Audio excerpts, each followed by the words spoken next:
अगर कोई हमसे गठबंधन करने तैयार है बीजेपी को रोकने के लिए तो असदुद्दीन ओवैसी आधे रास्ते तक पैदल चल कर आने तैयार है। अब कोई दरी नहीं बिछाएगा, अब दरी बिछाने के दिन खत्म हो चुके हैं। मेरी जिंदगी का मकसद एक ही है कि भारत के कोने कोने में मुसलमानों का नेता बने।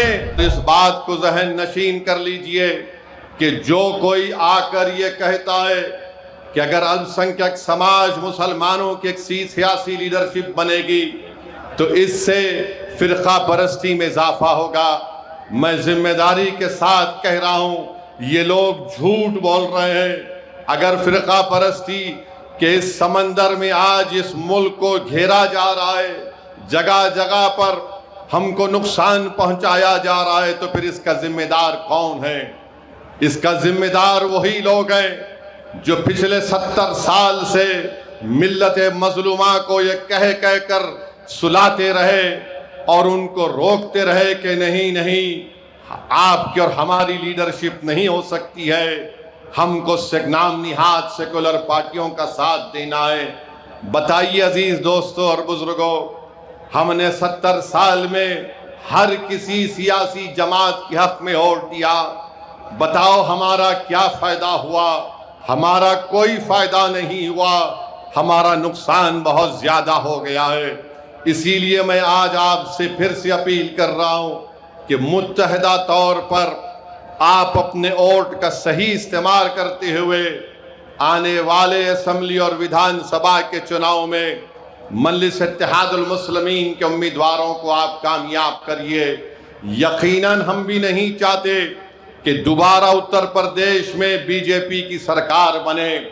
मैंने पहले भी कहा और आज भी कह रहा हूं कि अगर कोई हमसे गठबंधन करने तैयार है बीजेपी को रोकने के लिए तो असदुद्दीन ओवैसी आधे रास्ते तक पैदल चल कर आने तैयार है। हम भी नहीं चाहते कि दोबारा बीजेपी की सरकार यहां पर बने। मगर याद रखिए, अगर आप ये समझते हैं कि नहीं समझौता नहीं होगा, तुम्हारा काम सिर्फ वोट डालकर अपने घर में जाकर खामोश बैठ जाना, तो मैं उनसे कहना चाहूंगा कि अब वोट डाला जाएगा मगर वोट नेता बनाने के लिए इस्तेमाल होगा, वोट किसी पार्टी को बचाने के लिए नहीं इस्तेमाल किया जाएगा।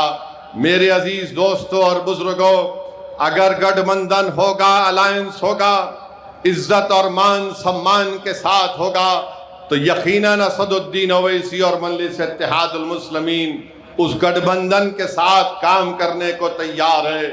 हम पूरी कोशिश करने तैयार है कि दोबारा भाजपा की सरकार उत्तर प्रदेश में ना बने।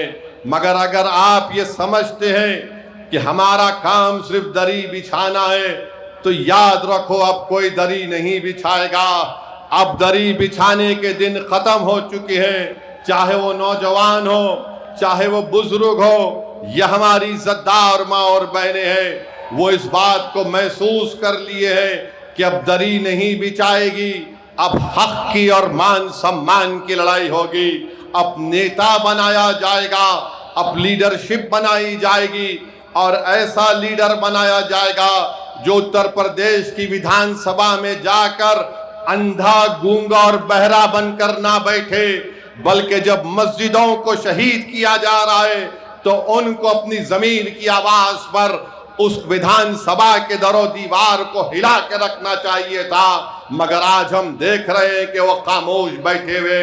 तो मेरे अजीज दोस्तों और बुजुर्गों, मेरी आपसे अपील है कि याद रखिए, नेता आपको बनना है। ओवैसी हैदराबाद से निकलकर यहां पर बिजनौर में और नजीबाबाद में इसलिए नहीं आया कि मैं अपनी तकरीर के जरिए तुमसे वाह वाह हासिल करूं। मैं आया हूं और आता रहूंगा इंशाअल्लाह ताला।